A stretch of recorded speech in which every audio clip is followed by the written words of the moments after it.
to the field of yoga. These awards carry a trophy, certificate and a prize of 25 lakh rupees. Hurry! Send your entries through MyGov platform before 31st March. Visit Ministry of Ayush website or MyGov platform for more details.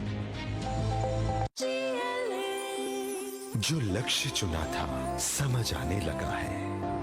GLA university, उच्च लक्ष्य की निश्चित प्राप्ति।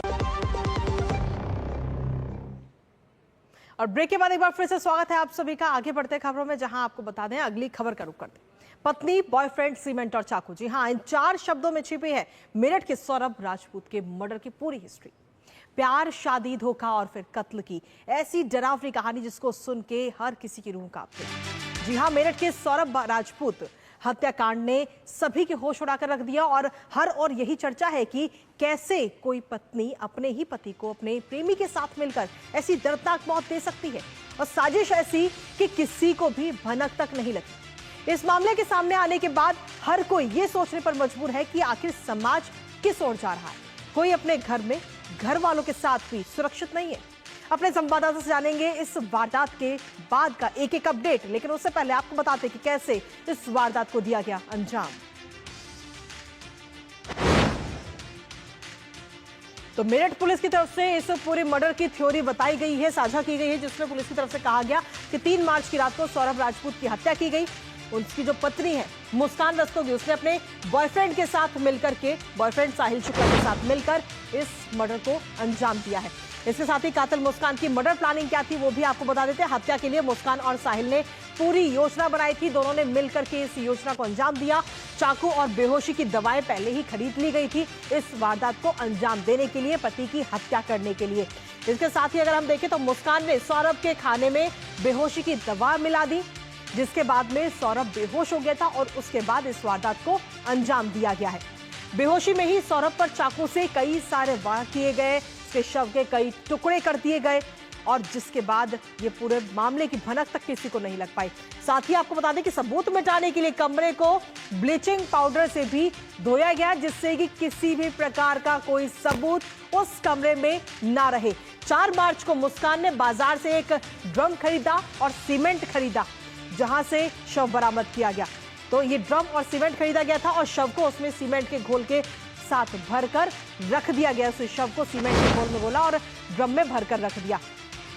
आखिर इस पूरे murder का खुलासा कैसे हुआ वो आपको बता देते हैं। 17 मार्च को मुस्कान से 6 साल की बेटी ने अपने पिता के बारे में पूछा, जिसके बाद बेटी के सवाल से मुस्कान जो है भावुक सी हो गई और भावुक होने के बाद नहीं कहीं ना कहीं चीजें निकलकर सामने आई। भावुक होने के बाद मुस्कान अपने मायके पहुंचती है और हत्या का जो इल्जाम है वो ससुराल पक्ष के लोगों पर उनकी तरफ से लगा दिया जाता है सीधे तौर पर। लेकिन साथ ही अगर हम देखें तो इसके बाद में मुस्कान के परिजनों को जब इस पर भरोसा नहीं हुआ तो उसे खुद थाने में ले गए। मुस्कान को थाने में लेकर उसके ही परिवार के लोग जाते हैं और पूछताछ में मुस्कान ने अपना अपराध स्वीकार कर लिया, जो उसने क्राइम किया था उसको स्वीकार कर लिया। तो इस तरीके से इस पूरे मर्डर मिस्ट्री ये सामने आई है। हालांकि इस पूरे मामले को लेकर परिवार के लोगों की तरफ से क्या कुछ कहा जा रहा है, एक बार वो भी आपको सुनाते हैं।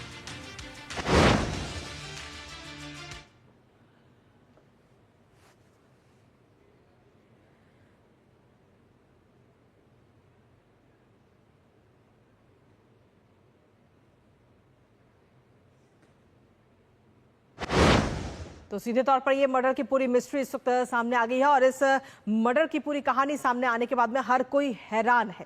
हमारे साथ हमारी सहयोगी संगीता इस वक्त जुड़ रही है, सीधा उन्हीं का रुख करेंगे। संगीता, अगर हम देखें तो अब तक इस पूरे मामले में पुलिस की तरफ से भी कई सारे खुलासे कर दिए गए हैं, लेकिन फिलहाल आपसे जानना चाहेंगे इस पूरे मामले को लेकर ताजा अपडेट है कि इस मामले में जो काफी दिल दहलाने वाला है, सभी लोग इस बात से बहुत स्तंभ हैं क्योंकि ये प्यार, मोहब्बत और रिश्तों के लिए एक प्रश्न चिन्ह बनाता है। बिल्कुल। और जिसका मृतक का जो है अंतिम संस्कार कर दिया गया था लेकिन फिर भी उसके जो घर वाले हैं वो लगातार फांसी की मांग कर रहे हैं और कहीं ना कहीं मुस्कान के अपने माँ बाप इस समय शक के घेरे में।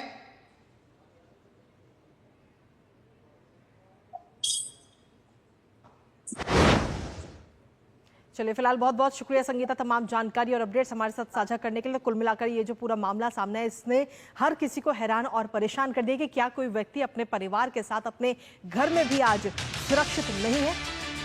ये पूरी कहानी से ये जरूर नजर आता है कि आज की तारीख में हमारा समाज किस ओर जा रहा है, इस पर कई सारे सवाल भी खड़े होते हैं। इसी के साथ फिलहाल न्यूज पॉइंट पे मुझे और हमारी पूरी टीम को दीजिए अनुमति। कल सुबह 10:30 बजे फिर होगी आपसे मुलाकात कुछ और महत्वपूर्ण खबरों के साथ। तब तक के लिए नमस्कार।